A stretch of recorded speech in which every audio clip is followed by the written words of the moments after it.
Okay, it says live. I don't know what happened to my tink here. I used to have the tink to know that it was live, so I don't know what happened to my tink. But welcome back once again. I'm doing double duty straight. This is Amuna Israel Solonomics 101. I had to go do my first duty, which is deal with my young ones. And I'm back because I found this interesting. One day, it's usually on TV, but they shared it on their Facebook page. And I wanted to see if we can watch it collectively and see if we can use it for educational purpose and not just entertainment. Hold on, let me see here. I was watching it on Wednesday. I actually watched it twice because I wanted to see, if I could begin to decipher if the Live Project is working for me. If I could get to see, some of the stuff that we were reading and what's behind the words, what's behind the in the narrative. And so I'm going to go ahead and share it. And then I'm going to go ahead and, what's this now? I'm going to go ahead and see if we can watch it here together. So 1 second.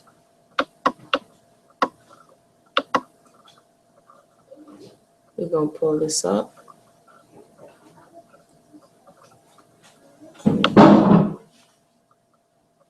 Okay. Okay, we're not ready. Last time we checked, they said they could hear it. And so we are going to share the screen. Actually, I'm going to wait a little bit. I don't see it. I'm waiting because I want it to be a live conversation. I know those who are going to look at it on the review. I know you guys have heard what Imuna thinks. I would love to hear what you think as we're watching it. So we're going to give everybody a little bit of time to come in here. So I'm going to put you guys on mute. Make sure the babies are settled in the back, and I'll be right back.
All right, you're welcome. All right, now, so I'm gonna need you guys. Welcome once again. I'm gonna go ahead and get started here before the 7 o'clock hour. And definitely, please leave your messages on this video itself if you're watching it on YouTube, so we could interact. Again, if you want to join in, just let me know, and I'll give you the link, and then you can interact on this side of the screen, so everybody can hear and see you. And so, I'm gonna try this screen share thing now. Wait, hold on 1 second. All right. So we're going to try this screen share thing right now. Screen share. Underground. Okay. And then just tell me if you can hear it. All new Wednesday at 10, 9 Central on WGN America.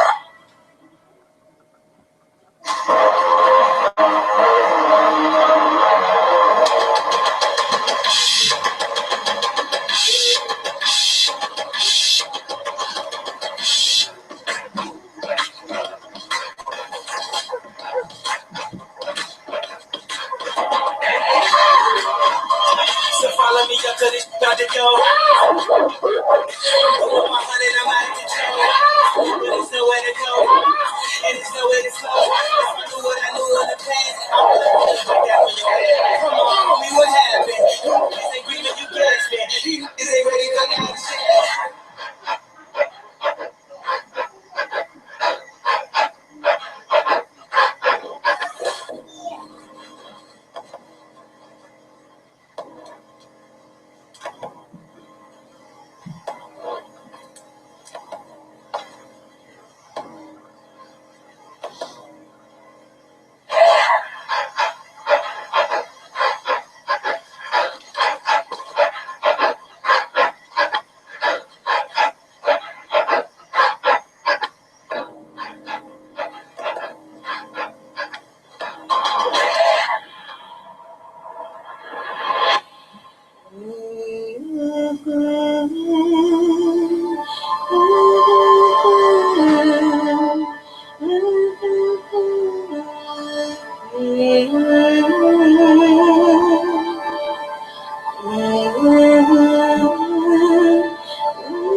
Wait, hold on. Wait a minute. What happened to my something, Paul? Let me see. I'm sorry, it popped out. Let me see. Let me go back here. Sorry about that. Let me see if you're still seeing my screen. Hold on. 1 second. Let me bring it back. For those who've just joined us, this is Amuna Yisrael. We're going to look at this. We're going to look at it for informational purposes. So the first scene that we saw, as I accidentally popped out of it, the first scene that we saw, he's being chased. Oh, loud. He's being chased down by dogs, and he's running at night. And as we've read, you know, that scene, I'm sorry, that's why I want to stop. I'm not going to stop so sudden, but since it just went out by itself, the first scene, we can identify the patty rollers, and that would be the man with the torch. That would be the person running and hunting him down. And what is perceived to be a runaway. So this is kind of how, you know, back in school, we want to be able to say, oh, I know what that is. I know what that is. Now that we've gotten kind of the base schematics of what we're looking at here and what they would be called according to what we've learned thus far. So this is kind of the objective. So let me go ahead. Let me know if you're seeing it. Let me check this thing. Let me know if you're seeing it and hearing it. Can see, can hear. Thank you so much. That was Angelina telling me she could see and hear. So thank you so much. And I'm going to go ahead and start it again now. It went back a little bit, but let me get it back here for you.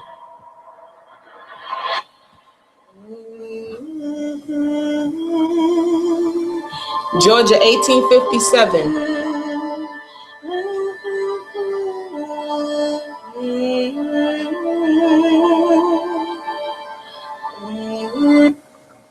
Come on, thing.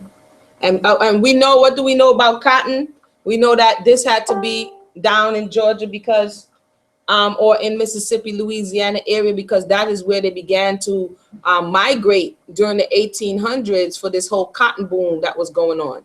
So we're checking against what they're showing us against what we learned. You understand? So we knew for it to be cotton, we know that up north, further up north, it was more tobacco and rice. Virginia, Maryland, those areas. The further south you went is where they actually started in with this cotton, and they were actually sending slaves further down. So let me go ahead and press play.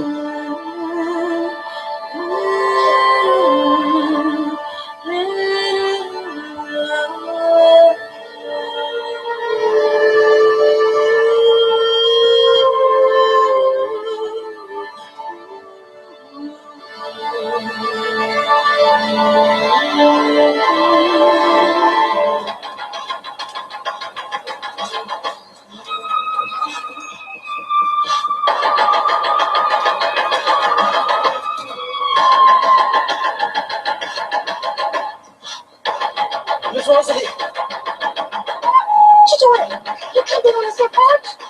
Sorry, this one's sleeping. It don't come early. Go get my mama for the cookout.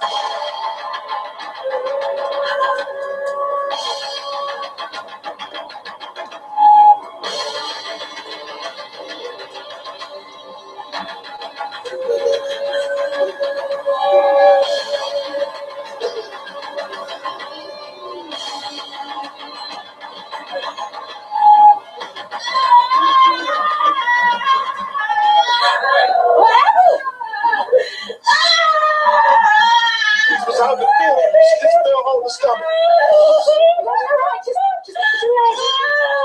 Should that beat up his blood? Rosalie?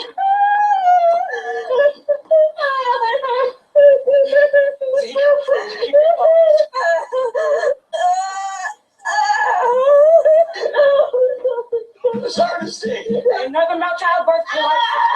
You ain't gonna be no help. You stand around slack talking. Go on outside.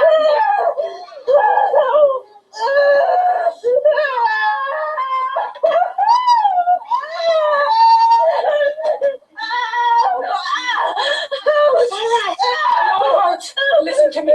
You got to stop pushing. Mama, what's wrong? Baby's turned about. Got to come out head first. Neither of them gonna make it. Put something in her mouth. Miss Susanna gonna throw a fit. She hear all that noise coming up at the big house. Okay, I had to pause it right there. I know it's a lot. That scene is very dramatic, but listen to the conversation. Listen to who the midwives, they double, because she said get mama from, and we read just a while ago in as we're reading now, Lewis Hughes, and he described how many plantations was, and that the cookhouse was apart from, or the house, the kitchen was apart from the main house. So he kind of described the layout. What I wanted to say that was very interesting is that when I was listening to some interviews about this is actually a plantation house. Like, this is a real live plantation house, if I'm not mistaken, in Louisiana, with the actual house and the actual slave quarters. And so the guy was saying that, one of the stars was saying that when he was in it, it was very eerie, because this is actually where something such as this nature may have happened. And so I want you to keep that in mind as you're watching this. But once again, her interest is whether or not Master is going to be upset, or Mistress is going to be upset for all this noise that you're making. So again, you're always secondary in this whole scheme of things. Let's continue.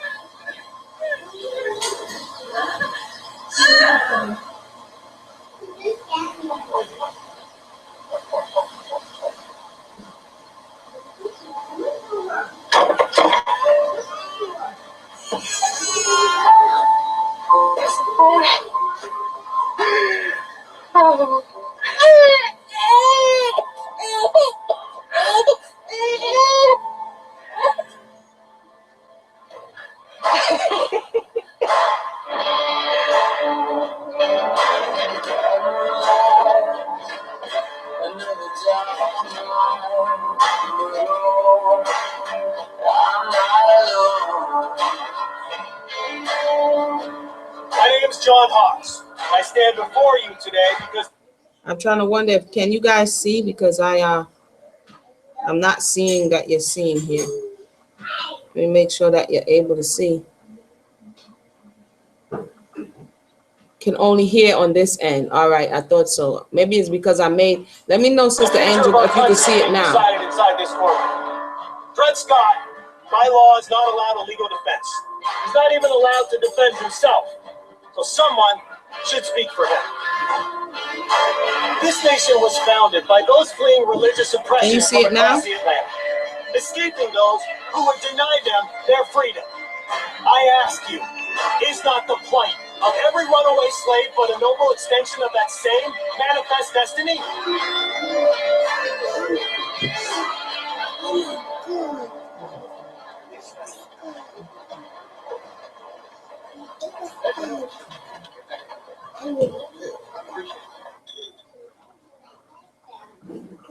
I like them.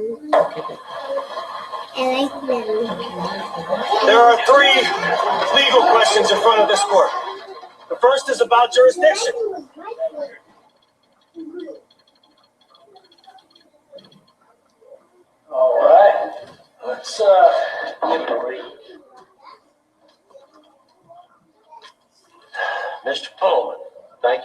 prompt payment of Charlotte's bills for the last quarter. She's made great steps forward, but she takes one or two backwards from time to time. Her latest, injuring one of our orderlies at Lights Out. We have not included cost for his medical bills, but moving her to a more secure ward has increased the cost of her treatment, which is at a critical stage. We have nothing but high hopes for her future, and you are an important part of that. Consider Washington Hospital. I have to say, it's the third time they've asked for more money. Best hospital in the country. Same one as well. Just Charlotte. Well, getting well. Ben, Jay, and I.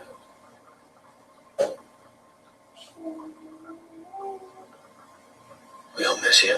We love you, Master.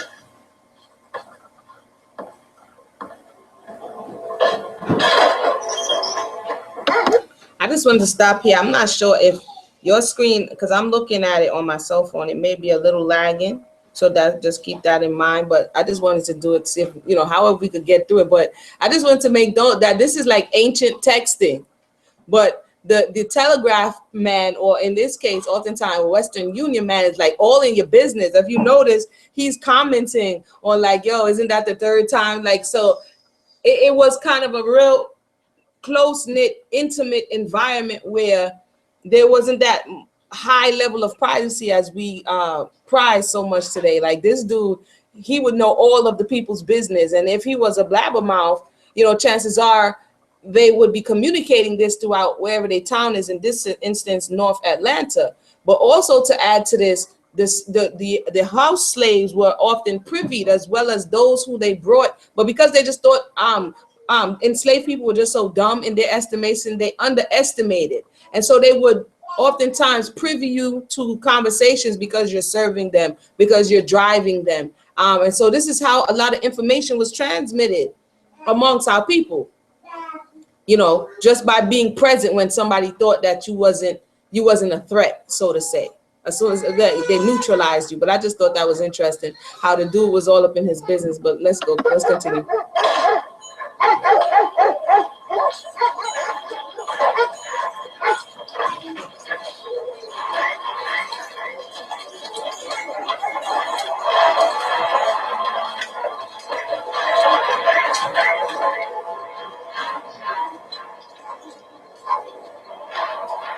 August. Got us another one, Jim? Oh, bitch, man. She's gonna be close there. And we'll get her. Yeah. Just hang him up.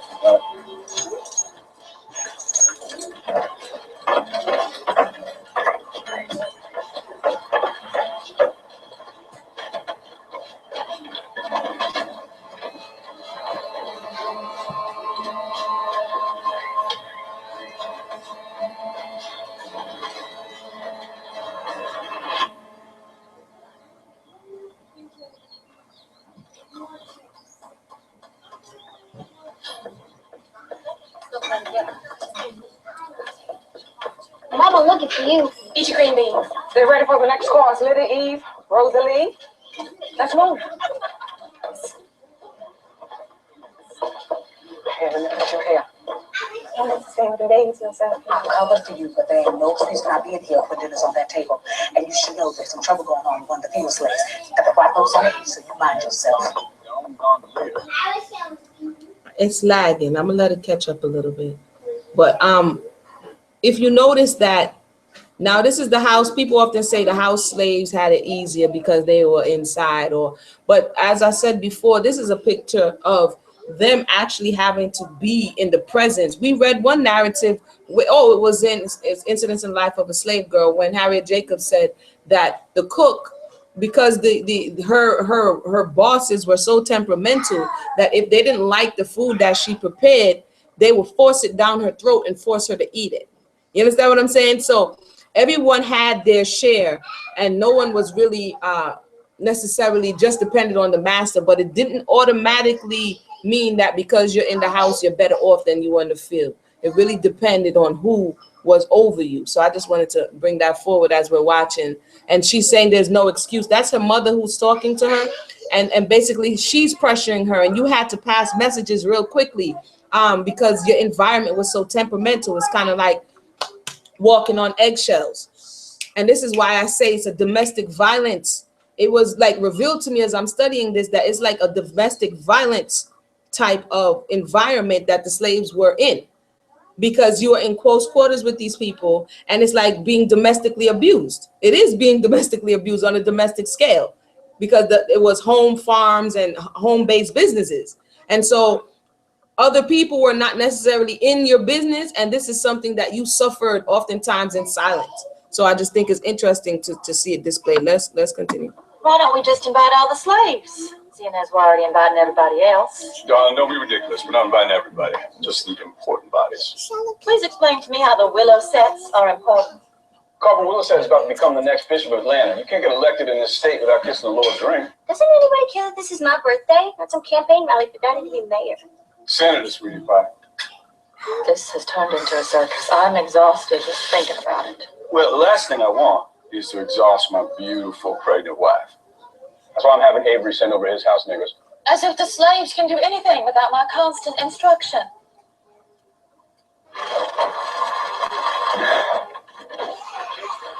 Can I offer a hand? Thanks. I don't mean to keep stopping it, but like I said, for educational purposes, they're going to have a party. And he's saying she is, in her estimation, that's the wife, that the slaves, quote, can't do anything without their bossing you around, basically. And being that it's going to be such an extravagant event, we just read about hiring yourself out. So he's saying that he will ask somebody else to hire out their help to make sure it happens. So again, that's another check for what we've been reading. No problem. Mr. Hawks. Yeah, that was a thought-provoking speech you gave earlier. You have to know at least one person who's listening. Mr. Still, William Still. Review. About what you do. Your discreet surplus, I hope. What I do is why I saw you in your horse's office here. And are you in need for a lawyer or a nag? A home? Yours in particular? This location along the Ohio River could be very advantageous to the cause. Afraid I don't follow. I believe you do. You spoke with fashion about the rights of all men today, but your words fell on deaf ears. Did that sit well with you? Words aside, what actions would you be willing to take to back them up? I admire what you do, Mr. Still. In another life, I'd like to think that I could be a man that would help your cause. But not in this one.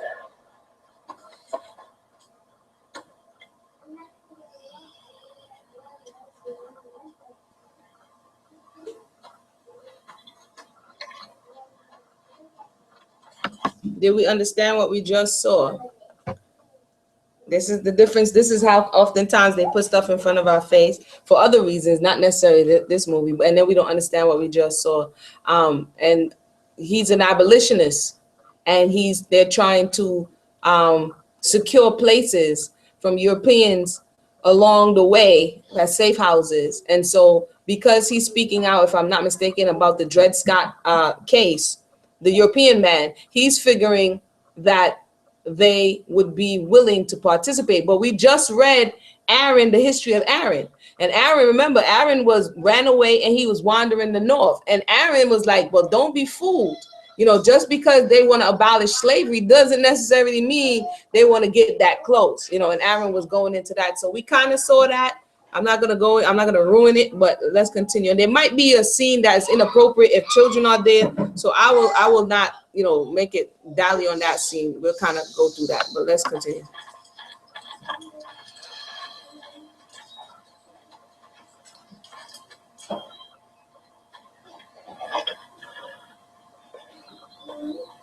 A quarter mile down the road, you got 3 slave catchers making their way towards here. You got your friend. You got dogs.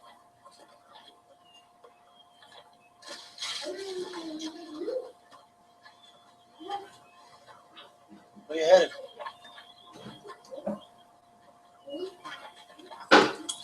All right, then.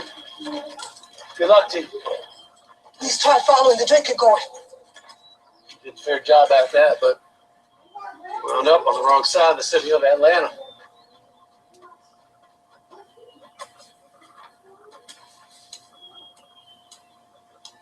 You got 2 routes north. Kelsey Savannah on the Ohio River. This time of year, your best bet's the Ohio. She's low and easy to cross, and when you get there, far more people willing to help you along the way. How you know so much? I made the journey a few times myself, and nothing's easier now. You had a straight shot to the river. You just follow the Blue Ridge Mountain, but the only way to them is back through town. Ain't no way else we'll make it without Super C. If I hide you in the wagon. Now I want you to wipe your hands hard on that tree over there. Get all your sweat and stank off on them. Then walk your footprints back into the stream there. Knock off the scent for the dogs. Make sure you step in your same footprints, no new ones.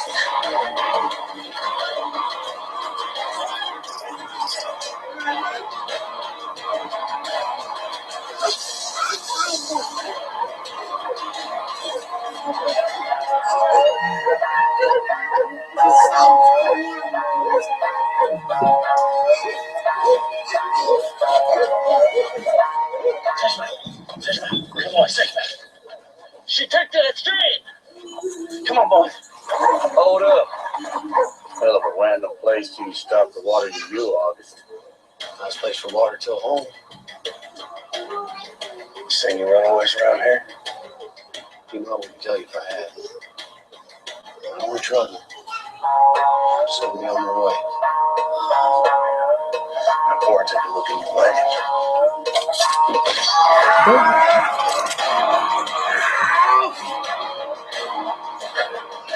You want to hold it too, Jim?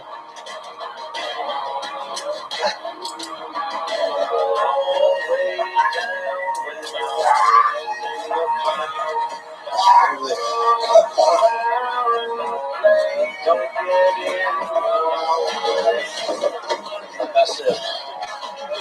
Let's get on my way. All right. You know, I'm gonna ask you incremental. Sister Angel, I know it's a little lagging, but I see you on here. Did you just can you identify for us some of the main characters here that we're watching as it relates to some of these occupations that I see you mentioned the dogs. Yeah, we read often about the hound dogs. We read about these dogs that were trained to sniff out your scent. I mean, it wasn't funny, but why did he tell her to get your stank off? You know, rub your stank on the tree. I'm like, did he just say that? But the dogs is instrumental. We also read that dogs were used in the capturing of slaves in Africa as well. So I thought I did read that. If I'm not mistaken, we did read the aspect of the dogs. We also see, who else do we see? We see the runaway, and we also see remember we read in, what story was that, man? The story, oh, you can't see the image as well. Okay, so we read the story about the man who ran away. Oh, it was in Charles Ball. He ran away, and they put an iron that's similar to what's around his neck right now. They had put that yoke of iron around his neck, and it would make jingly sounds. And when Charles went into the bush, I don't know if you remember that part, when he went into the bush, he saw him, and he gave him what he had, and he told him he would be back in a week to try to get, he would bring his tools to try to get that off of his neck. And so this is a picture of what I'm imagining was around his neck, but the man, he ended up hanging himself, and the buzzards took to him. And then we see the slave catchers. The patty rollers, I think those are the people who are around town often. And the slave catchers are like the bounty hunters who would go out specifically to go and get the slaves for a price. So I'm sorry that you can't see it. I know it's a little lagging, but we're going to try to make our way through it. Even if we don't get through the entire thing. Even if we don't get to the entire thing, we'll be able to kind of break down the movie when we're seeing it in fast motion, because some people just get sucked up into the story and, you know, not really understand what it is we're watching. So let's continue.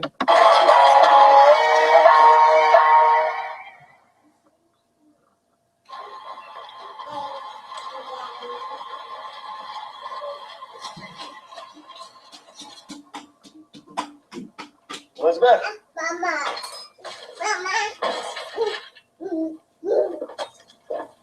Elizabeth? Elizabeth?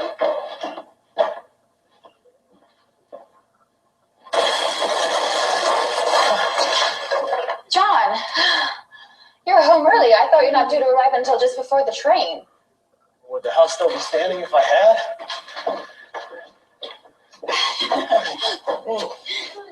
Now, I know this all looks unpleasant, but once my intentions for the space are fully realized, you see, I woke up this morning and I thought the baby should have light, more light than it could stand, and I came to the conclusion the nursery should have French doors.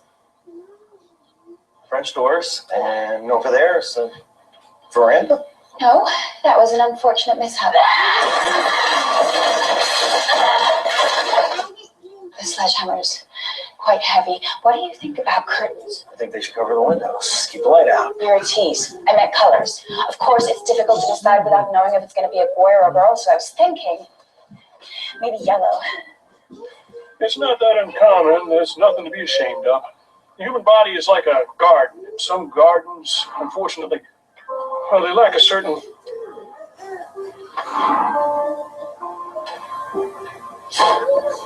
That was a lovely Tell me how your trip went. It's great. It's good. People were listening. Just not the right people. I heard the case is not likely to go Mr. Scott's way.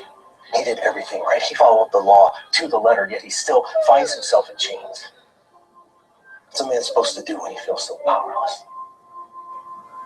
Well, Mama, I don't pretend to know anything about the ways of men, but as a dainty little lady like me, why, pick up a sledgehammer, pray for the best, and hope that God is listening.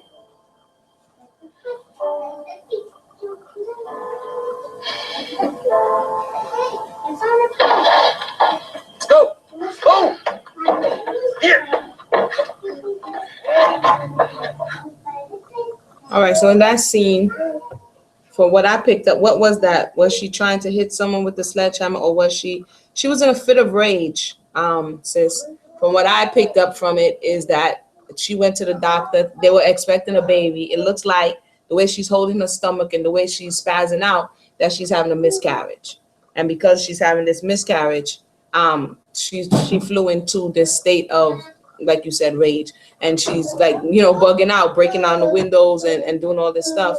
And instead of saying it to him, this is how she's getting out her frustration. And so that's what I picked up on that portion. At this point, they have them and they're bringing the runaways. Remember, they said sometimes they would capture the runaways and put them in jail until their masters would be able to come and, I guess, pay the fee for them. So this is what the equivalent was for the jail cell then.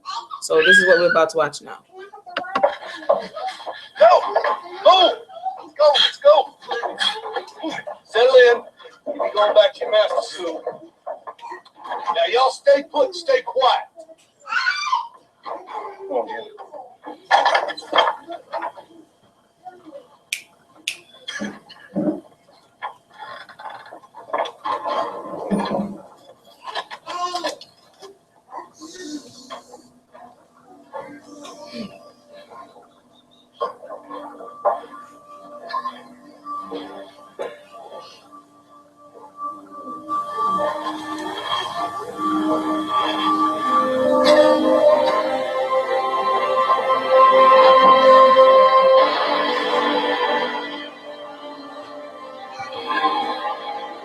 It's kind of dark in this scene, but he's just looking around at everybody in this jail cell. How would this play on you psychologically if this is what you thought became of runaways, what I'm saying, of those who tried to escape their reality? What is interesting, I said the other day, in this scene, for whatever reason, the writers put a lot of men. Although we saw a woman running away earlier and the European man sought to help her, in this room, they're predominantly men. We're going to assume are runaways. And he says, you'll be going back to your master soon. This is what the guy says when he locks them in there. So this confirms some of the statistics that the majority, some people would just, they called it truancy. They would just run away for a week or a day, and they would go back to their master. And some people look to run away for good, depending where they are. Some would be away for a month and things of that nature. So in this room is men, and psychologically, like, how does this affect one by seeing, you know, your chances are very, very slim.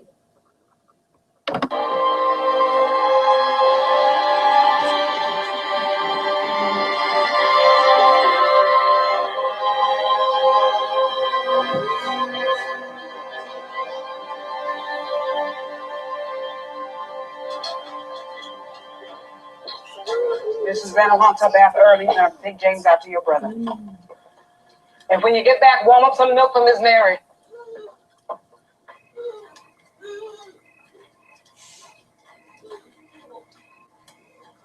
You can let go of me now.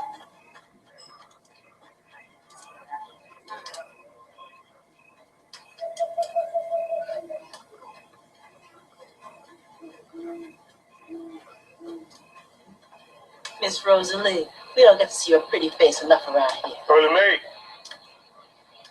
It's time for our evening prayers.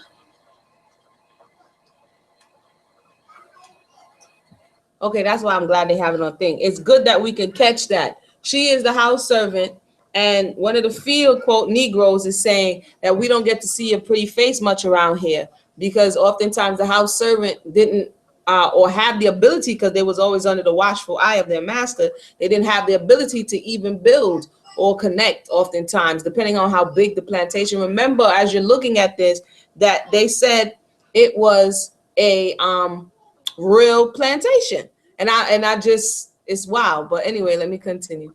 And so that was the preacher who's telling his wife it's time for them to read. But let us also remember that in many of the narratives that we read, at nighttime, you still didn't have time to just be chilling. You had to card wool, you know, you had to spin the thread, you had to have a certain amount done, whether it be whittling, making baskets. After your field work, you had homework to do. Let's just say that. So I know they was chilling out here, but in a lot of the narratives, it said that they would have actually still been working at night.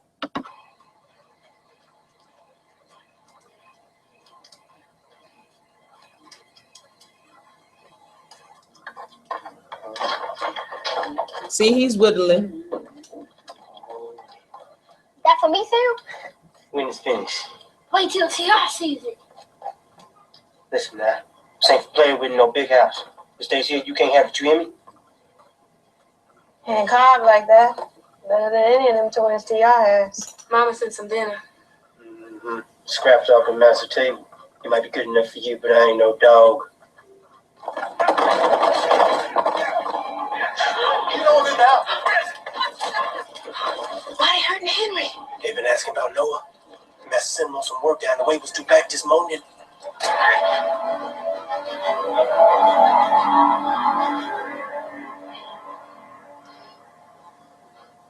How'd they get you?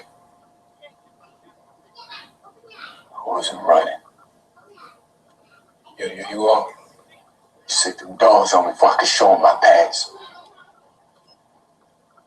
You might have fooled them, but I could see that fire you're trying to snuff out. Freedom burning behind those eyes. You wanna know something? I made it. I made it to that river. Came out a free man. Until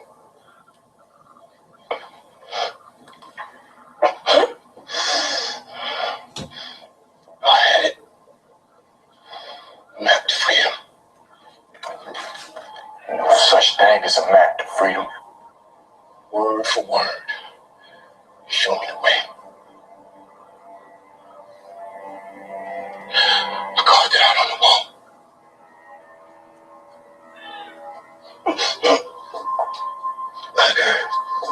You know the rest now. Listen, man. You gotta have faith. You run. You follow that map. And you're a free man. I've seen the devil's grip. Now, Mr. Angel's light. You be ready when you get to that river.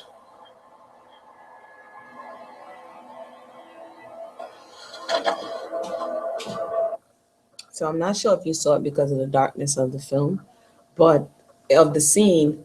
But the conversation, I'm quite sure you heard. And it's funny how when his brother or a fellow enslaved individual is speaking to him, as soon as he says something that he may not have been heard of, the first thing it says is, nah, you ain't find no map to freedom. The first thing is disbelief, you know, because this is the conversation. Think about how we converse today. Think about some of the issues that exist to us today. Thinking about, like I said, some of the communication barriers that we have just as soon as we open our mouth.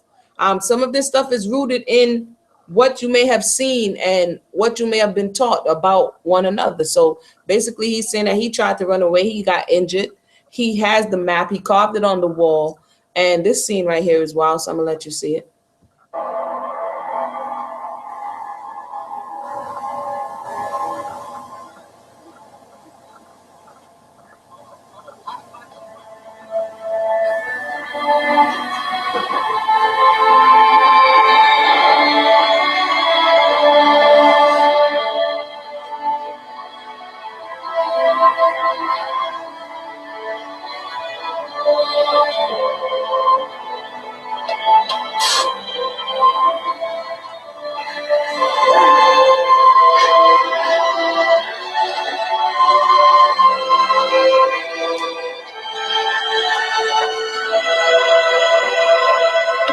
Now, that scene, I want to say for those who are listening, tell me what you got from that. It was carved in the wall, so apparently the individual knew how to read.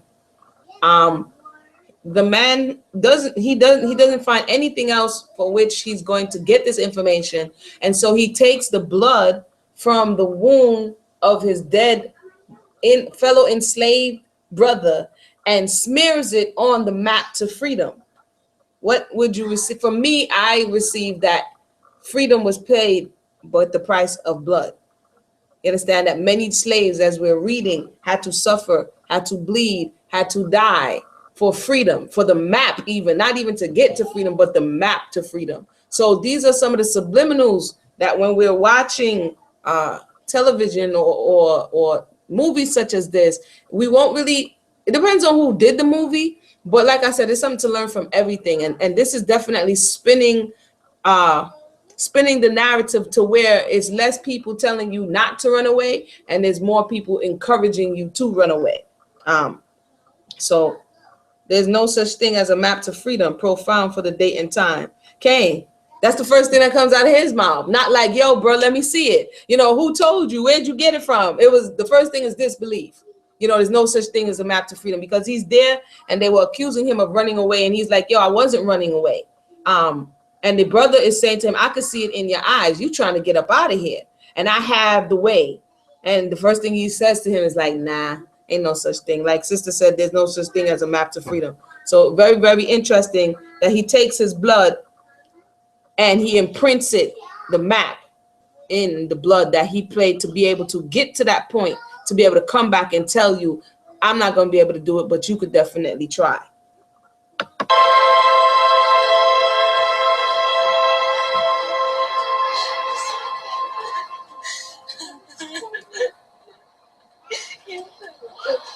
Serafina?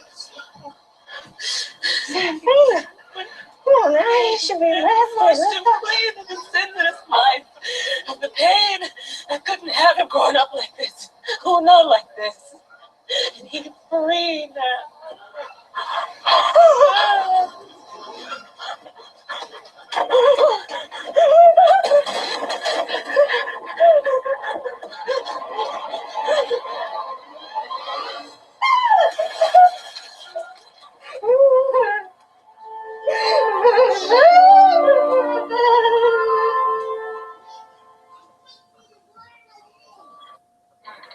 Oh, sorry. Yeah. Oh. Okay, to understand what we just saw, some people would just think that it was, you know, a one-off. What happened was the woman at the beginning of the scene that she delivered the child, her mother She meets her as she's walking at night, not long thereafter, maybe the next day, because it's dark now. She delivered in the morning. And the woman is praying and saying, you know, she couldn't have her child growing up like this. And basically she was bathing the child and let the child drown in the tub. When we understand these narratives and understand the pressure that they were under, like I said in another review, many times this was a form of resistance. As we see Noah in the story, his name is Noah, is planning to run away. A lot of women who were on the plantation, there has been stories that this was their form of resistance. We read in Harriet Jacobs that when her child fell sick and she didn't want the child to grow up in this, she actually kind of prayed that the child would pass away so the child could be free. So the slave mother, in her mind, the only control that oftentimes she had, if she was really desperate, was to take the life of the child or pray that the child would be taken so the child would not have to endure what they're enduring. So when we look at it with a level head, it doesn't take away from the emotion. It doesn't take it away from the fact that it was murder. I mean, I was reading in the Caribbean that according to them, it was so frequent that they had to put stipulations in place to try to encourage the women to bring forth. But Sarafina would have known, and our foreparents would have known, that the child wasn't theirs. The child was right, says the cost of freedom. They would have known that the child was the master's. That's the master's money. And oftentimes, in order to get back at the master, they would take the lives, or they would, if it was earlier on in the pregnancy, they would take medicines and take bush and herbs to abort the child. And for those who brought forth the child, oftentimes you hear of these stories of them getting back at master by freeing their offspring, which is just, every time I gotta say it, it sounds wow. But okay, so that's kind of like the inside of what we just saw in that was a form of rebellion or resistance. And I like what Sister Angel said, that was the cost of freedom, him taking the blood and putting it on the wall and getting the map. So let's continue.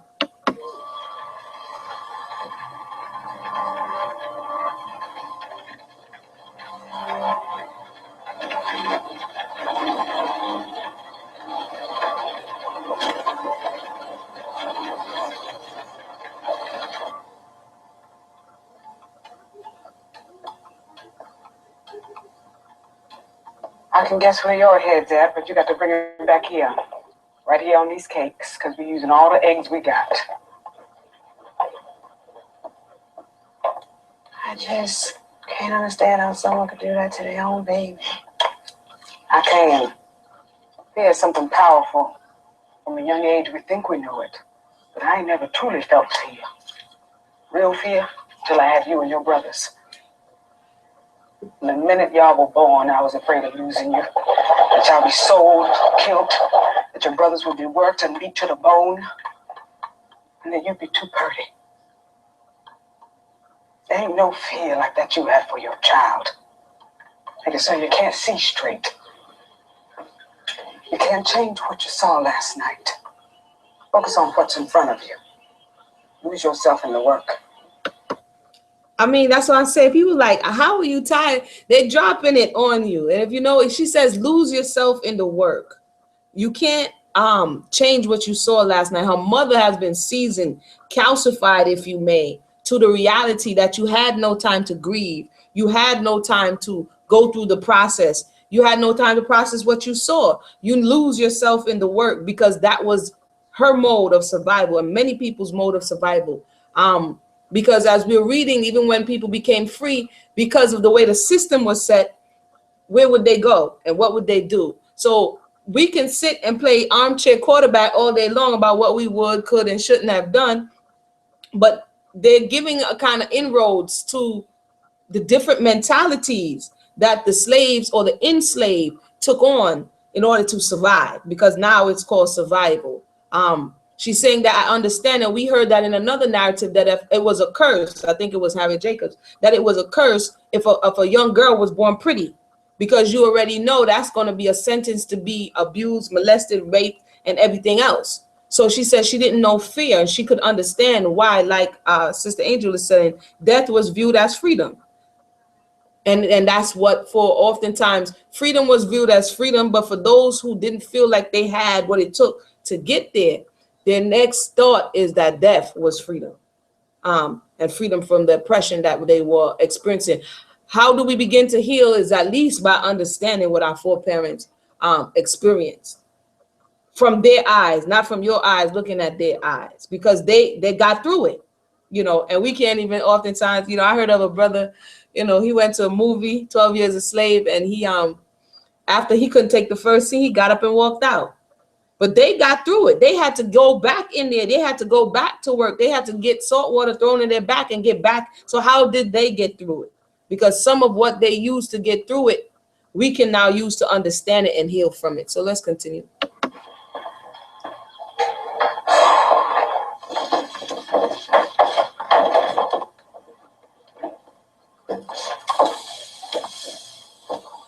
Stand up.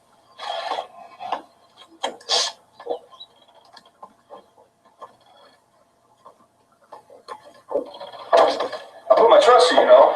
You're supposed to take that wagon to the Ludlow plantation, drop off that anvil, come right on back. I'm sorry, Massa. That's what I intended to do. Don't lie to me, Noah. They said they found you outside of Atlanta. That's 2 counties over. Yes, Massa, I got lost. Oh, shit. Your ass was running. No, Massa, you'll stop. I was scared and they sick them dogs on me before I could show them my passes. You wasn't lost. I wasn't. You made that trip 6 times now. I always come back. I always come back, Massa. I always come back. I'm sorry. Massa, I swear. I swear.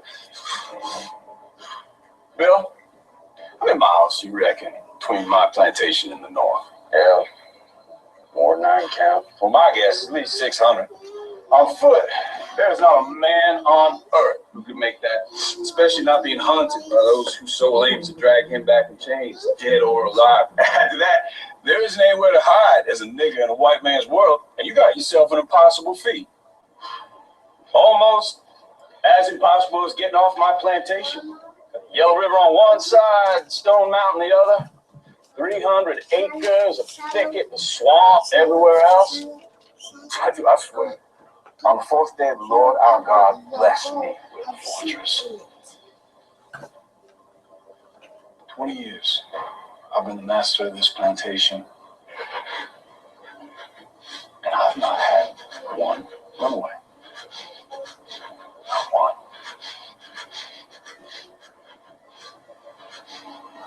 And he ain't the first. Only takes one bad nigga to spoil them all. He can barely stand. He ain't running anytime soon. You and Bill keep an eye on him all the same. I'm gonna send someone down here to tend to that leg, and then you get back at that shop. There's still work to be done today. Thank you, Massa. Oh, I had to pay those slave catchers $5 because of your terrible sense of direction. The last for each dollar seems fair. Okay, so I like what now Sister Angel, she said, oh man, what happened to my thing?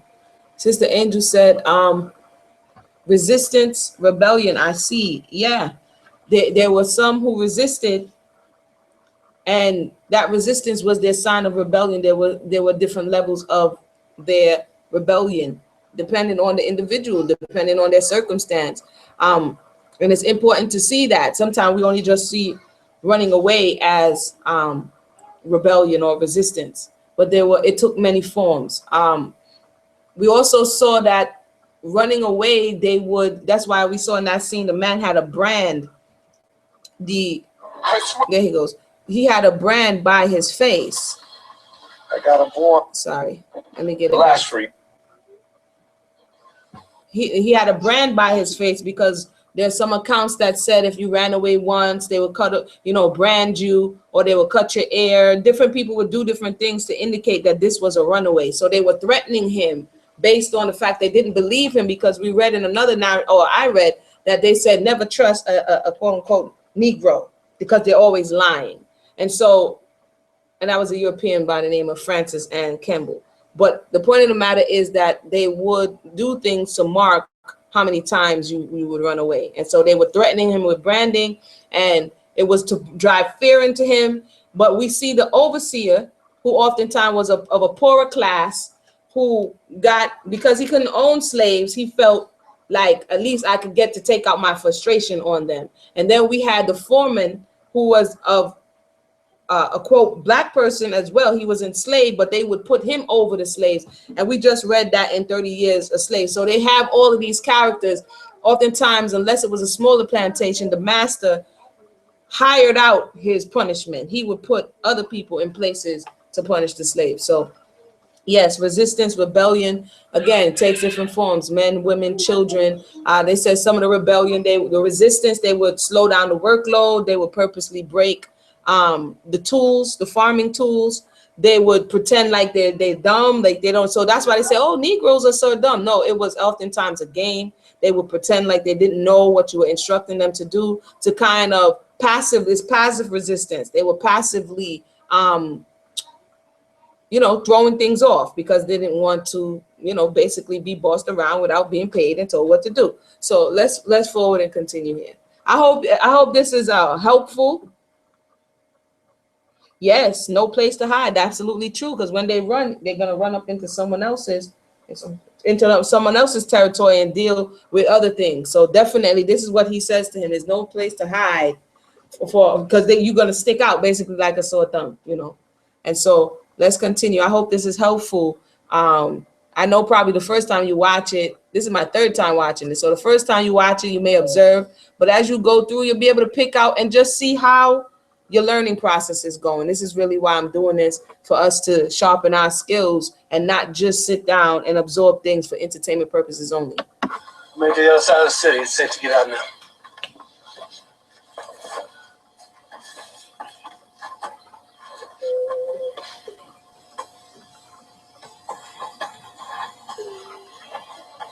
Why you do this? Help people like me.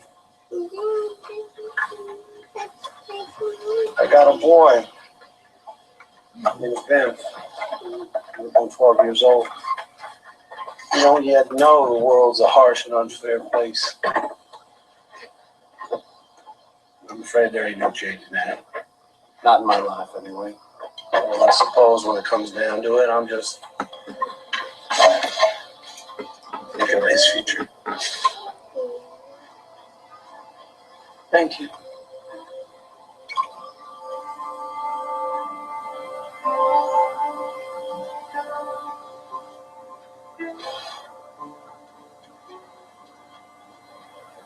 Get up so she can look at that leg.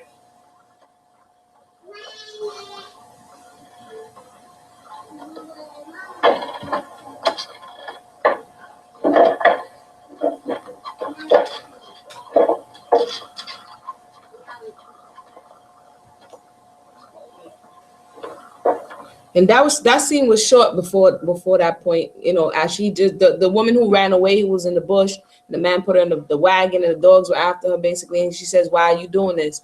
And he basically says, he's thinking about his future, his child. And that's to show, and I know a lot of us were still hurting and in excruciating pain, don't want to accept the reality that even though the mass majority of the Europeans was down for the cause, not every single body was to that extreme, or they were using their quote unquote white privilege to navigate the system. If every single European was down for the cause, there wouldn't have been a successful underground railroad as what we're reading about, because they were also instrumental in the cause. They were all, because some of them did not agree with what was going on, and because they also would have been and were put on the outside once they call them all kind of names, UN lover and different things of that nature. They were very, it was a very aggressive type of environment to be in, especially if you did not agree with the status quo, So we have to keep all of those factors considered when we're looking at this system right here, or like they like to call it, the peculiar institution. Let me continue.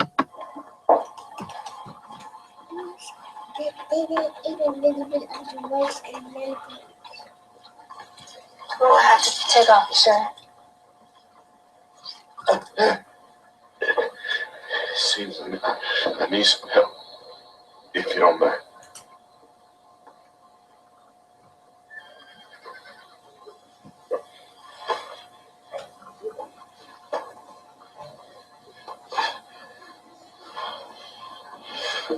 It's Rose, right? Rose Lee? I know your brother. I don't think we ever spoke before. You don't leave the big house much. Well, I always wonder what it must be like up there, sleeping in them nice, comfy beds. Still slaves, no matter where they sleep. Okay, I think that's one of my favorite parts for this part right here, because he's saying, because I know you guys are delayed, he's saying, I always wondered, his imagination, what it would be like to live in the big house. He says, I don't see you much because, you know, she doesn't really come out of the house. So he says, I always wondered what it's like to be in the big house. And then it's what she says to me anyway. It's so profound. She said, you still slaves, or we're still slaves, no matter where you sleep. And then she took the alcohol and threw on his back because I guess she was offended by everybody thinking that her life was easier, you know. But that to me was profound. But anyway, let me continue.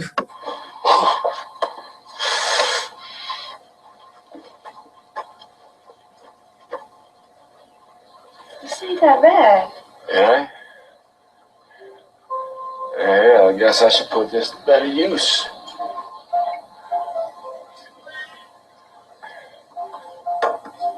Why is she just pretending? Oh, we all pretending in some way. It's nice to meet you properly, Miss Rose.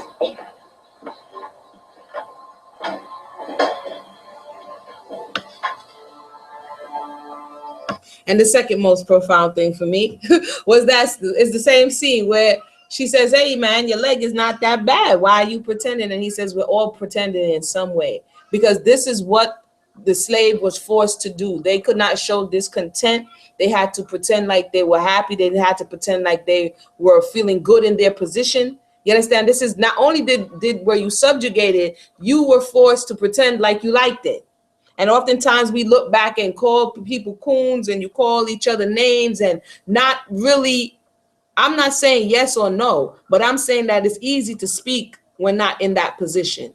And it's easy to say who you would be. In this was pressure. And whatever the personality of the individual, it is at this time that you saw who was a snitch. It is at this time that you saw, you know, who was an upstandable person under this amount of pressure. So again, people in this space and time who's not under this pressure and don't know what they would have done when they were hungry or starving or naked or cold or raped or abused. You don't know what you would have done in this situation. So again, he says to her, we're all pretending, meaning you pretending in the house and they pretending in the field. When they see master, they have to act like it's all good. So it kind of allowed the enslaved mentality to become dichotomous in thought. This is how oftentimes you could see two people talking of color, and then all of a sudden, you know, maybe a European or a policeman officer or somebody come, and all of a sudden you straighten up and people's talking all differently. This is how they had to navigate their environment. This was an adaptation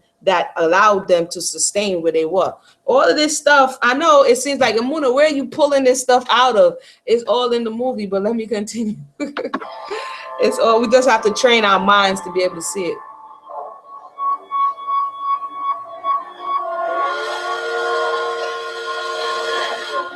Okay, this is the part that was a bit extra that we really didn't have to, in case there's some young children up in the house.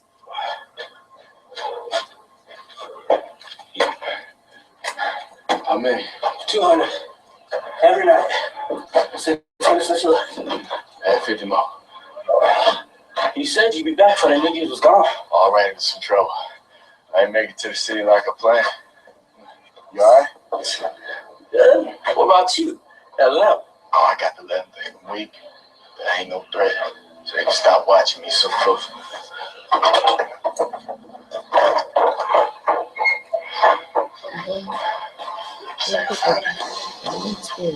Way to the promised land. Now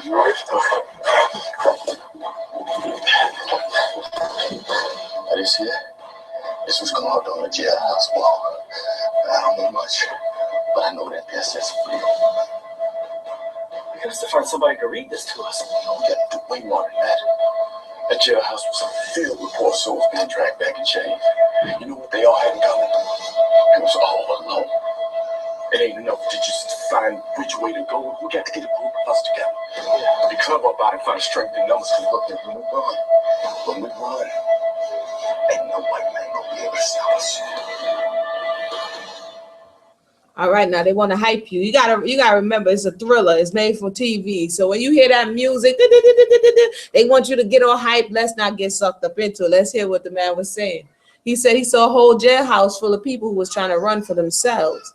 But just knowing what it says is not enough.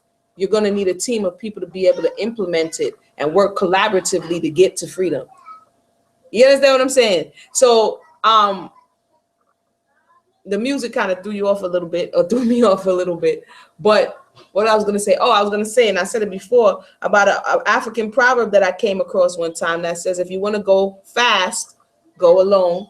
But if you want to go far, go together. And that's kind of what he echoed in that he learned from what he just saw, that trying to necessarily go alone, like we see Charles Ball, like he tried for 6-7 months to get back. Sometimes it can get you in problems, but if you really want to go far when you get there, because you notice when he got there, he didn't have any backative, and they ended up stealing back and putting him back in slavery. So, and this goes to people having to be able to trust each other. As it relates today, people having to respect each other. There has to be an established order in order to work collectively, a way in which you deal with issues and problems. So when we're watching this, don't let the music take you away. Sister Angel, are you on the line? Did you have something to add from what you just heard in that portion? Just let me know. If anybody else is on the line, feel free to type it in the box. I'm on this phone here, so I'm able to see it real time while I'm watching it again as well.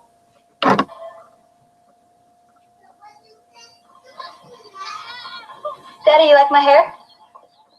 It's beautiful, sweetie pie. There. All done. We'll pull the back out right before the party. All curled up, you look like a princess in them picture books. My hair, my dress, my party, everything's gonna be perfect. And it's all thanks to you, Steen. I'm sorry, I had to stop it right there. The comparative analysis of what one had to worry about against the other. Like we read, to pay for someone else's decadence, to pay for someone else's ability to repose and fan themselves while drinking milk julep, it was paid in your blood, your sweat, your tears. And so it's interesting to hear his daughter's conversation, which was simply, do you like my hair? That's what she had to concern herself with, while others had to concern themselves with whether or not they were going to let their children live, or whether or not their child was going to be sold. So look at the comparative. So what I'm saying is, oftentimes when people try to compare European plight to that of the children of ex-slaves, that's not even a comparison when you look at the grand scheme of things, because it's like living in two different worlds. But let me continue here. So this is the wife who we're looking at now, and she has an indifference even in the way in which the daughter was relating to Rosalie's character's mother. So let's listen. James is sure getting big these days. How old is he now? 8? Gonna be 7 this year. We get him out in that field, get him strong. I bet he'd fetch us a good price on the block. What do you say to that, Tom? Finally make some money off one of these niggas?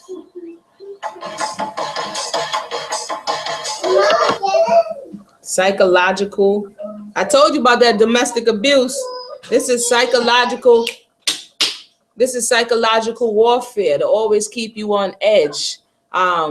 She's inquiring about the helper's child and saying, you know what, we could put him on the block, get him out in the field, knowing that this is going to rattle her cage. So you can already tell that there's some tension between the helper and the wife. And I'm not going to ruin it until it comes up, but kind of guess based on some of these narratives that we read about these mistresses, if you can kind of guess what was going on. Daddy Rowe was always moving tools. There were 3 of the catches they kept. Me at least 2 more on the run, but it seems like more people just gonna slow us down. Oh, they ain't about speed. We ain't gonna get off this plantation by just running, and we ain't gonna get 600 miles north without help. So what you thinking? Moses? The preacher man? The one that's saying every Sunday that God said to obey that master? You said yourself, we need somebody who can read.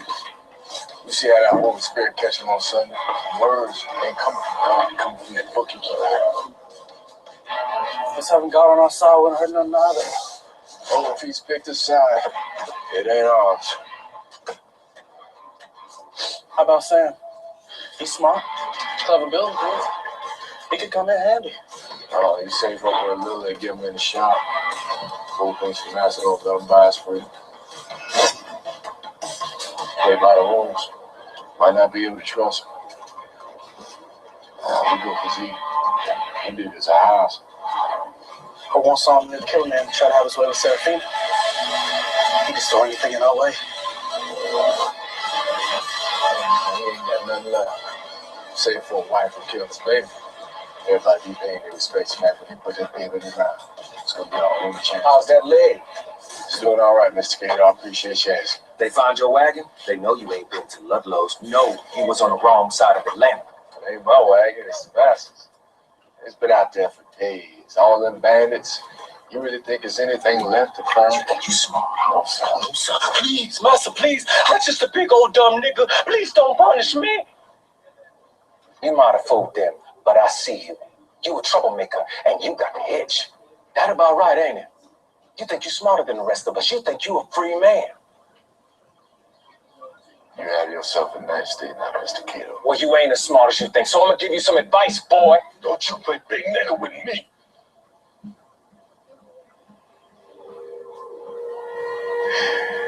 Y'all have a nice day now. I'll keep my eye out for that wagon. We got to do this right. We stay before we step one foot off this plantation. So he nursing the leg. He fronting like his leg is not well, so they'll back off of him. They're doing a psychological analysis of one another. You understand? Based on how they felt their condition was and how well they played the role, who would be so what's the word I'm looking for? Disgruntled that they'll be willing to join them in running away. And the younger gentleman says, you know, too many people are going to slow us down. And and Noah says it's not about going fast. It's about being able to basically sustain when you get out there, and having a team of people that's going to be down. So, you know, again, the foreman comes and says, I see you. You know, you're pretending like she said earlier. Okay, it's two different worlds, sis. It's the Matrix. That's what they were in. And so that's why the foreman comes in like, you can fool master because that's the master phase, but you don't fool me. Again, it's like going for a job interview. You go for the job interview. Now, all of a sudden you become Mary Poppins. You understand? And when you, you're like, oh no, and you know, because you want that job. Because really, you don't really want the job. You want the money that the job is going to bring. You understand?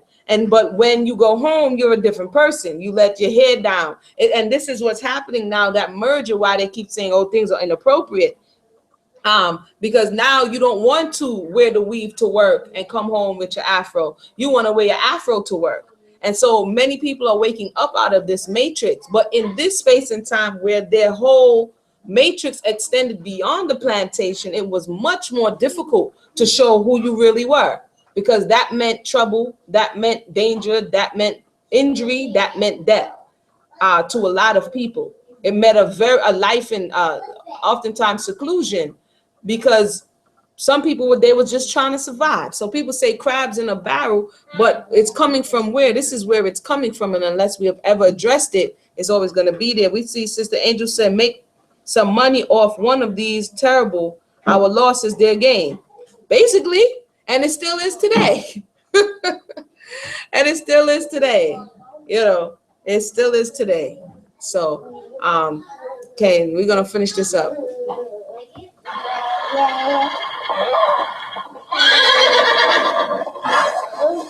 Let's keep away. For all good. They all go sick, Paul. What is it? Milk poison. That's how I can tell.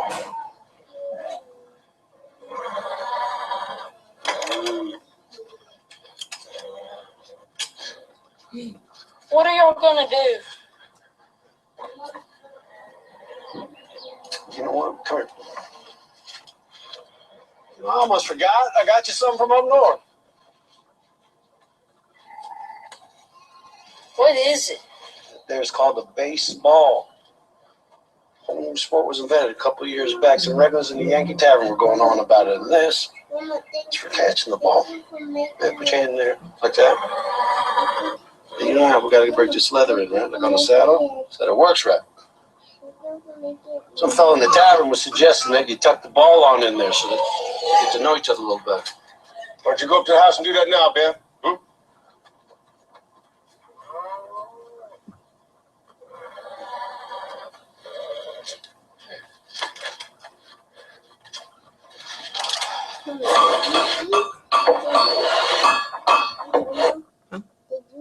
Yeah.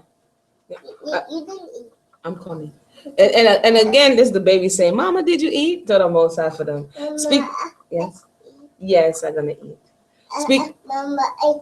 Yeah. Speaking about the Matrix, they're like, "Mama, did you eat?" Speaking about the Matrix, you see how in that scene the little European boy was shielded from the fact that the horse was sick. A horse, an animal. Okay. He's shielded in his father's eyes from what they're going to inflict upon the horse, which is putting it out of its misery and putting it to death. At the same time, the enslaved child from a very young age was exposed to violence, was exposed to whippings, was exposed to, so you see, like we're saying, this matrix, this dichotomous thought that what's good for yours is not good for mine. And mine is more precious. So mine shouldn't be burdened with these things, but yours is of no value. And so, and we think, what was it that we read? The beginning of Charles Ball, he was talking about seeing women whipped and their bellies put in holes, and their broad back exposed. And we've seen and we're hearing these young children at the age of 6 and 5 and 4 and 7 seeing these things. And again, that's just something to be noted. I see Sister Malaka says, raped and then have to have your child sold away from you. It's amazing that we did not become as cold-hearted as we were treated. Yeah, it's not necessary to brag, but agreed. What if it was done to anybody else? People still marvel at how it is that you are still able to survive. But it also shows on the other side the amount of work that actually needs to go into us retaining back some level of normalcy, because we had to bend far to the left side in order to just adjust to even survive in after such a traumatic incident. Not just one, but for over 400 years. So let's go ahead and finish this up. Thank you.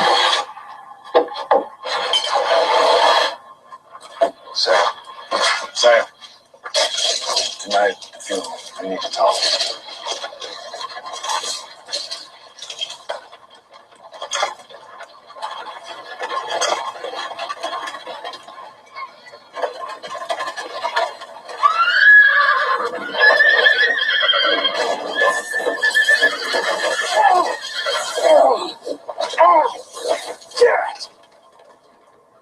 You see what you've done? Rosalie, go down there and tell my son to come inside. I'll go, Miss Susanna. Quickly now, Rosalie. Look what you've done!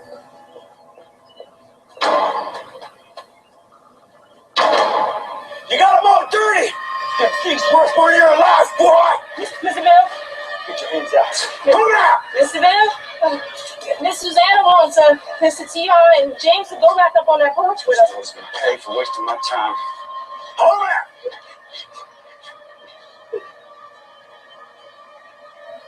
It's my fault. It's my fault, Mr. Bill. It's my fault. I gave him the sugar. It's got him running wild. If anybody gonna be punished, it's gonna be me. So that's how they do it up in the big house, is it? You just talk to me any way you want. No, no, sir. Come down here and tell me how it's gonna be. No, no, sir. You little boy, sir. You little boy.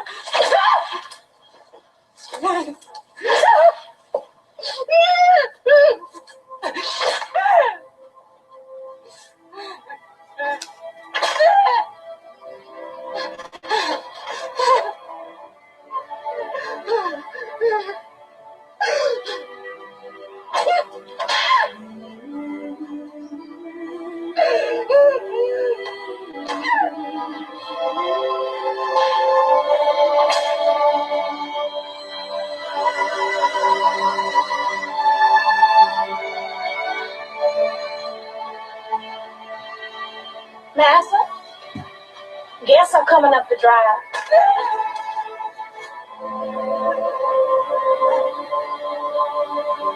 Bill, that's enough. You're gonna need those hands to serve at the party tonight.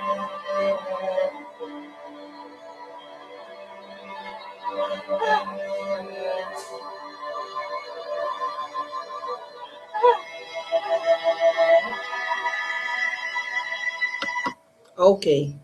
So this is some of the stuff that oftentimes we can't take, you know, tired of seeing the whipping, everybody say, tired of seeing the beating. But and she took the hit for her younger brother. Again, we see the wife of the mistress indifferent to her mother. And so when she says she goes, she's holding back the mother from going. And the daughter goes. And then she takes the hit for her brother. But what was interesting in that whole nonverbal communication was the way, and I said it before, the way that the mistress, no, not the mistress, the way that her mother looked at the slave master. And so what I'm concluding based on these narratives that we're reading is that those are his children. And the wife suspects that those are his children. And she's indifferent to her, even though she's her housemaid. You understand? It's kind of how Mrs. Flint was indifferent towards Linda because of the husband wanting her. And because so many of these Southern men had the propensity to be with the help, and the mother and the women couldn't do anything about it, they would take it out on the women. Their aggression would be towards the black woman. You understand?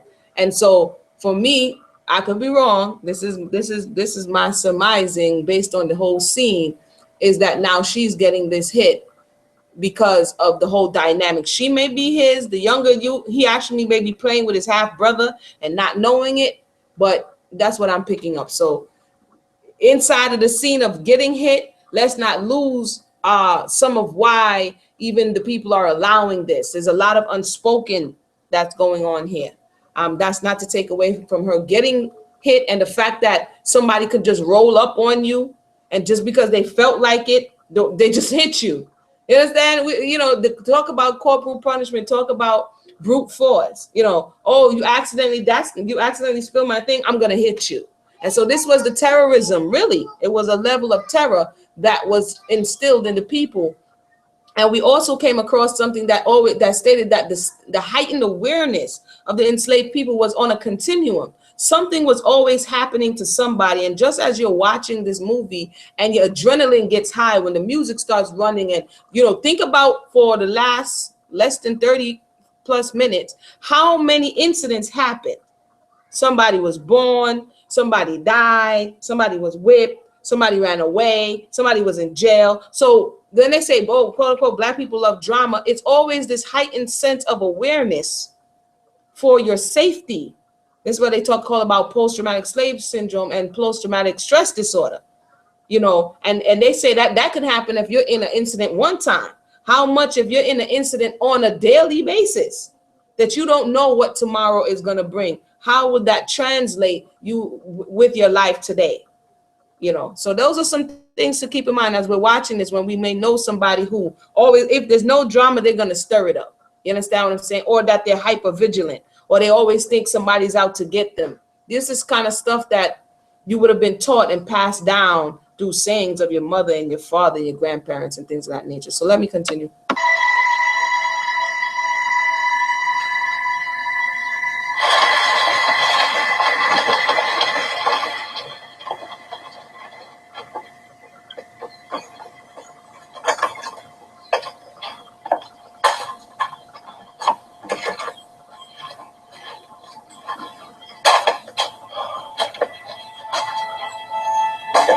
Some devil standing before me really be my brother? Oh, hey Tom, it's been too long. Lizzie? What have you been feeding her? So those two are brothers, the one who was speaking out during the Dred Scott and the woman. And the little part that I skipped with the little steamy scene, you know, he said something to her, so she's a bit upset because basically he alluded to the fact that they don't have a family, they're not able to have children. So she's kind of upset with him at that time, and that was the conversation that, for children's sake, I skipped.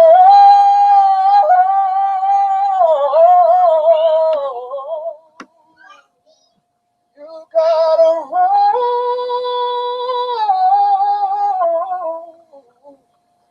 Oh, God's children gotta roll.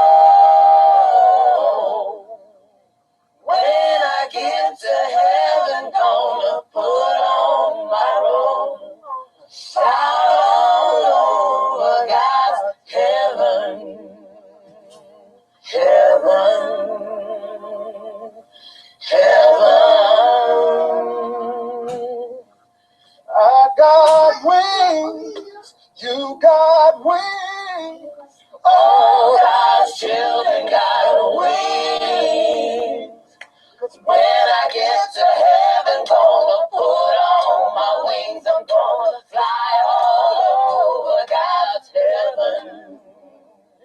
Everybody's talking about heaven, ain't going there. Heaven, heaven. I'm gonna fly all over God's heaven.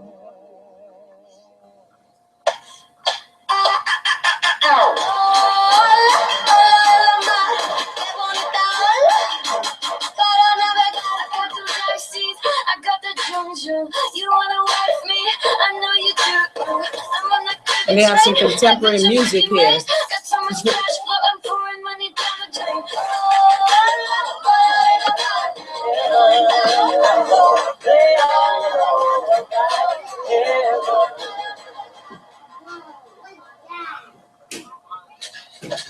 And so our sister Angel said earlier, the comparative with the Matrix, they're comparing the scene to the burial of the baby that the mother drowned, and the decadence of the daughters, the European daughters party. You understand? And that the other servants, the house servants, instead of paying their respects to the deceased child, they still have to serve. They still have to get lost in the work. They still had to serve master, you know, and do whatever. They were always secondary. We were always secondary. And oftentimes we treat ourselves as that in this day and time. And I'm talking about the things that we can change. You can't necessarily go change somebody else, but you can change yourself and how you view yourself. So this system taught you to be secondary. You understand? And this is what we're watching between the two scenes of the funeral service and the 16 party going on at the same time. You must be crazy. You're trying to get us killed. Oh, so fit to show you mercy after you was dragged back here. And now you talking like this. I wasn't trying to run. I just tried to get into the city. Find a connection to the freedom train. All right, I need you to tell me what this thing. Now I know you're crazy. Master see you something with words with. You know, your back peeled. I don't know who told you I could read, but they's mistaken. Oh, God, ain't they kindly to telling lies. I ain't gonna tell nobody. That is the map to freedom. I'm trusting you, baby. You got to trust me, too. Okay, we all got to trust each other. This whole thing, it don't work no other way. Oh, no, it don't work any which way. That's what they want you to think. But we do this right. We do this together. We can stand as free men.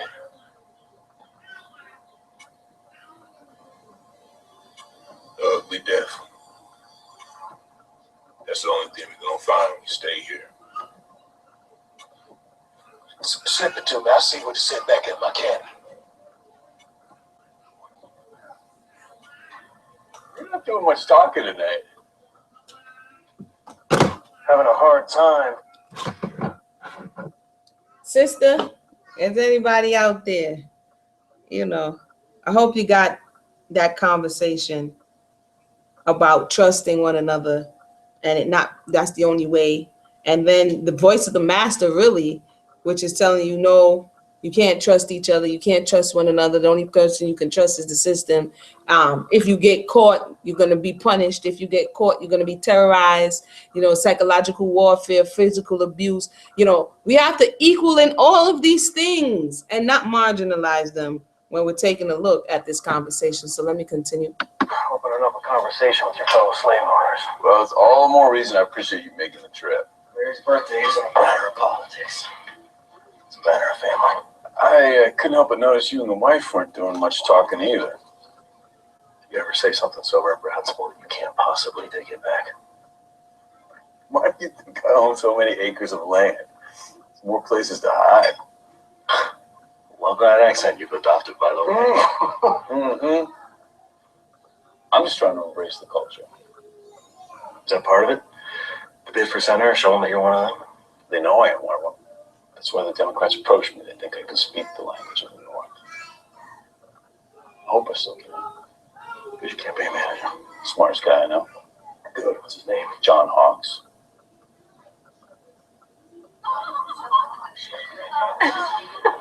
You have outdone yourself enough, Susanna.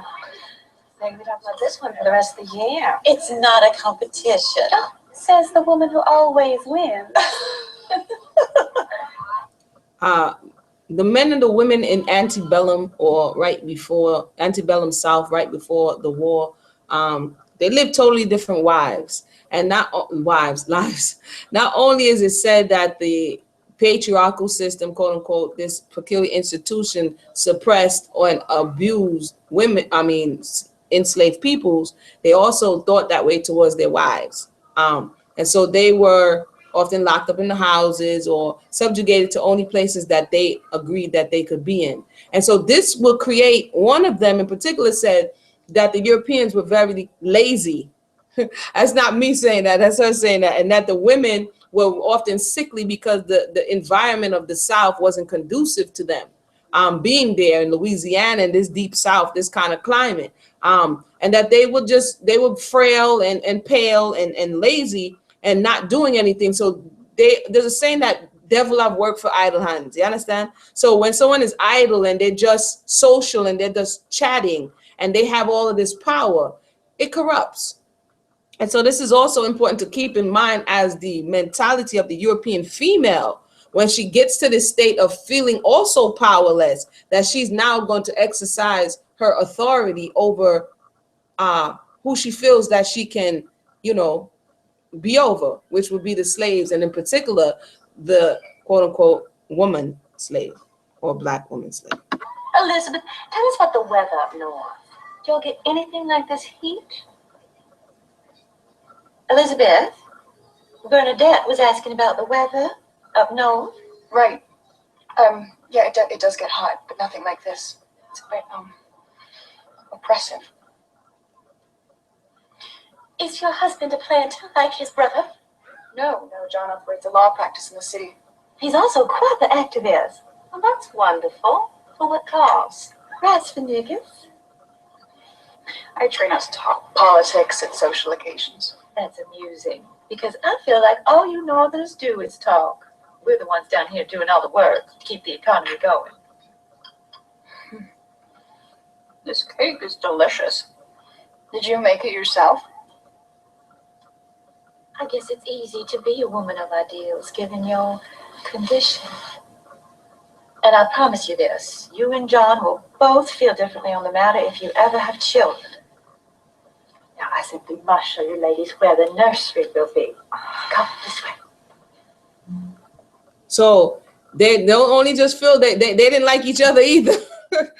And this could be shown in, like I said, as we continue to read. I have another European that I want to bring into this conversation, but a writer. But she's snubbing one another. The North was enemy to the South in their views. She's saying that her husband he's a lawyer for rights for niggas. You understand? So she was very sarcastic and facetious in her tone and very catty. Let me just say that. And so that's also something to be noted, that oftentimes you thought that everything was good because they had material possessions in the big house. They had material possession and they had perceived power. But this came at a price, and this came at a cost of which they paid in mentality and in the way in which they interacted with one another.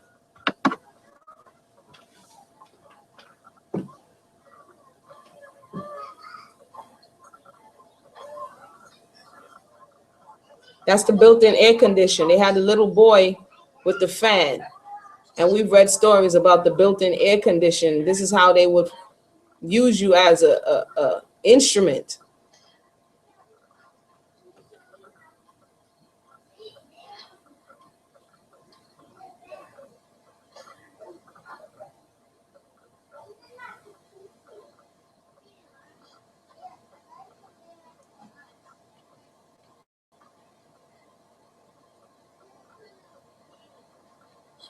It's real good of you to take them lashes for your brother.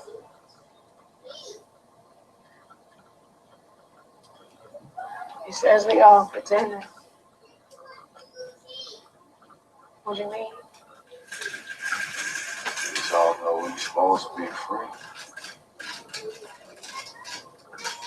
We've been more than 2 steps off this plantation in my life. Can't even imagine what being free would be like. Most cities up north, they all built to iron and steel. Free man say with the skills I got, oh, you can live like a king. Go anywhere his heart desires. Live a life as his own and no one else's. Except his wife when he finds her. They children. I ain't never gonna have to think about money.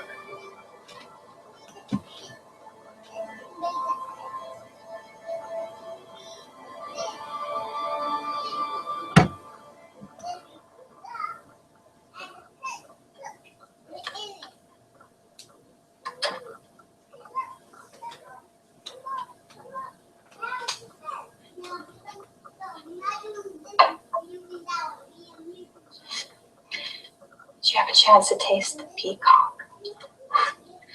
No, I haven't had a scotch in my hand since we stepped off the stagecoach. I didn't drink nearly enough to forget what I said to you.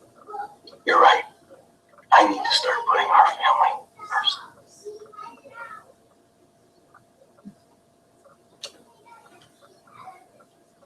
Tom asked me to manage his campaign. If I want to make a difference, a real one, then having the years of a senator could help. We'd have to move down here. But I'd be home more and we'd be surrounded by family. Or we have our own.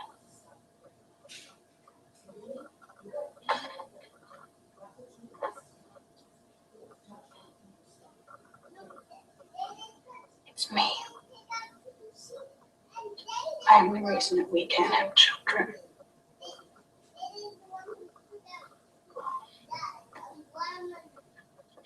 He had a little boy up in a swing, and he was fanning us in the parlor like he was just another piece of the furniture, and no one cared.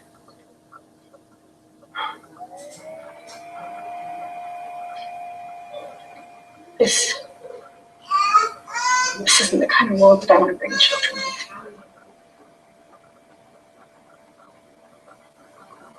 We have to change that.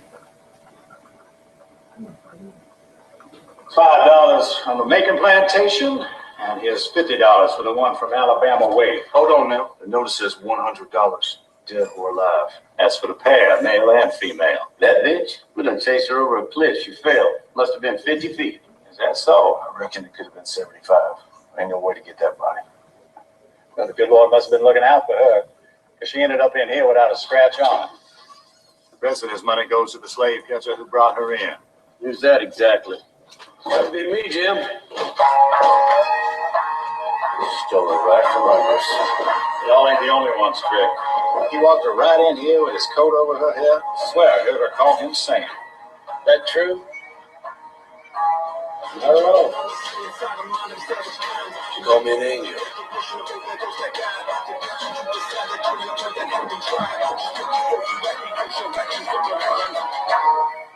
So basically, just to catch up on that part, we saw earlier that he acted like he was rescuing her, and what now appears as though he was actually taking her in to collect the monies from her.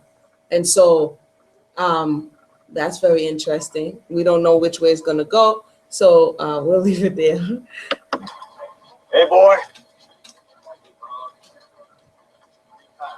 Mr. Macon wants to see you at the big house now.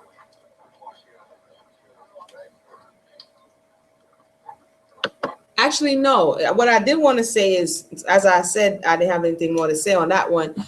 Some of the narratives speak about how the word or promise of the European was no good. And if you remember that, we read about, you really can't trust what they say. So it's funny how they taught the enslaved peoples to distrust one another, when in actuality their word was no good, because they said the promise to a slave is no good. You understand what I'm saying? So they would promise slaves things just to get them to cooperate through coercion, but felt as though they did not need to stand up or hold up to their pledge because you're a slave and I really can't owe you anything. And so that's very interesting when we're looking at the whole system and how it was originally set and put into place. And it's still going on in that way today. But let's continue.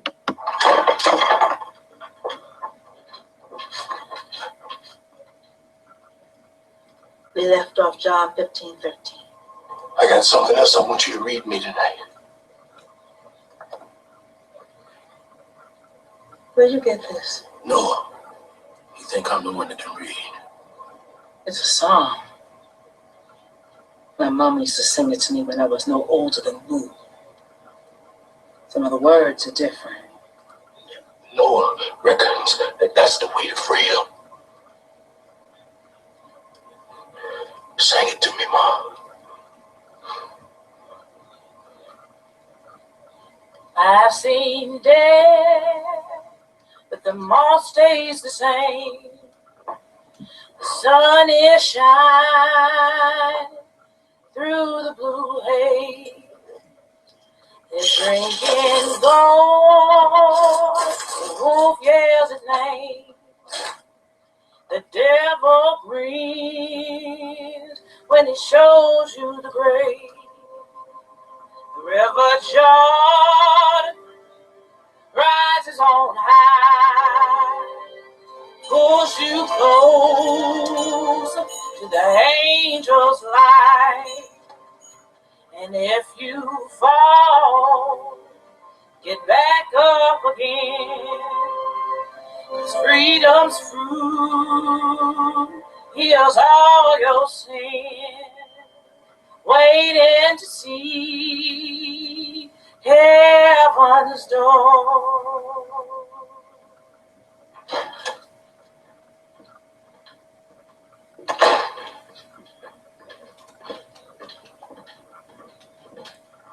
Y'all wait here.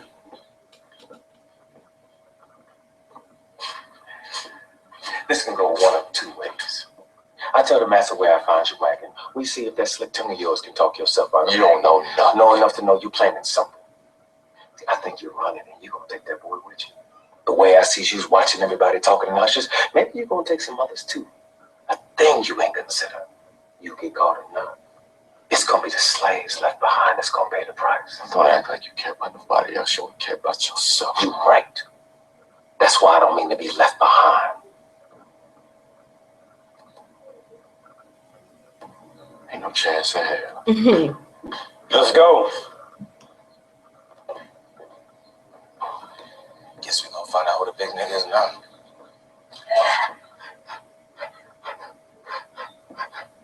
A long day. We couldn't wait. Well, Master, we just wanted to say we found your wagon. You did? Good. Where was it?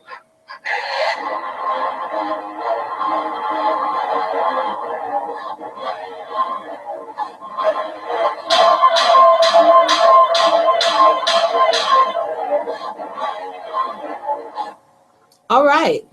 So that's it. If you want to watch it straight through without the Muda interpretations, it's still up for one day on Facebook, on the link that you can see. And that, for me, was just at the end, as you saw, they thought that it was the preacher. And as we could see, not as we could see, we've heard that preachers often were the ones who knew how to read, even though a lot of other slaves could not read. But in this instance, it wasn't the preacher who could read. It was actually his wife. And so that's an interesting twist. And the foreman, the black foreman, who doesn't seem to like anybody, realizes that you're running and you're not leaving me here. You're taking me with you. So that's kind of the twist at the end. And this upcoming Wednesday is going to be the second episode. But like I said, some people get sucked into this just for entertainment purposes. But we definitely can, if we're visual, we can use it for healing purpose, and audio as well, and begin to play some of the things that we're learning. Definitely, this is antebellum slavery, right before the war, like the height of the cotton plantation and the whole system and everything like this. And we can place it right in that mid 1800 range, as it said, and begin to see how it develops, and definitely research some of the things that you're hearing to substantiate your knowledge base on what has happened. So with that said, ripped up. Sister said ripped up. What do you mean on that one, sis? Let me know. But definitely hope you enjoyed that special edition. I did not monetize this because I want just it to be for entertainment, not entertainment, educational purposes.